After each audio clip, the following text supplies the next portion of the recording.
Superman Thongchai, isn't he incredible? He's won again.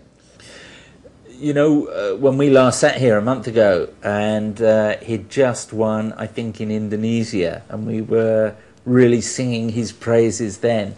And I remember one of the things I think you said was, well, you know, he's won now 3 European Tour titles in Asia, but they've all been sort of when the sun's been on his back. You know, we really need to see him go out there in Europe and do that. Well, no sooner had we said that than he went out and he won the Ballantines Championship. Now, let me say, this was in Asia. It was in Jeju Island in Korea. But let me also say, it was very much European conditions. I heard from some of the players there that it was the toughest, the worst conditions they played in. In some cases, you couldn't mark your ball on the green. It was blowing off. And I know, particularly I think on the third round, the officials were very close to calling off play and abandoning it for the day.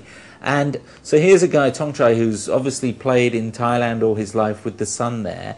And there were some wonderful shots of him wrapped up in 3 or 4 layers of clothing. And like all the players, he struggled on the third day, I think had a 77.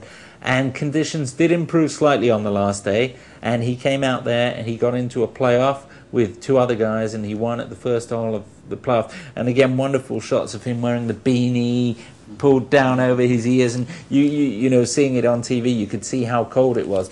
But I think what it's done for Thongchai is it's silenced a lot of his critics who have said, well, you know, he can play when conditions aren't great and when it gets a bit nasty and the wind blows. I've always been a big believer in him anyway because he's such a pure ball striker. But I think it's a huge step. And Mike, it's his 4th European Tour win. I mean, astonishing, which puts him right up there with the great Asian players who have played globally.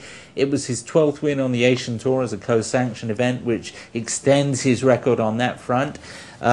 It got him into the top 50 in the world rankings. The slightly sad point was that this came 2 weeks after the US Masters.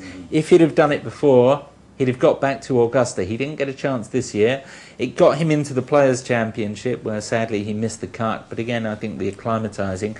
But we're hoping if he can maintain that place in the top 50 in the world, he'll qualify certainly for the British Open and possibly also for the US Open. So we're just hoping Thongchai can keep it going, and it really will be a banner year for him.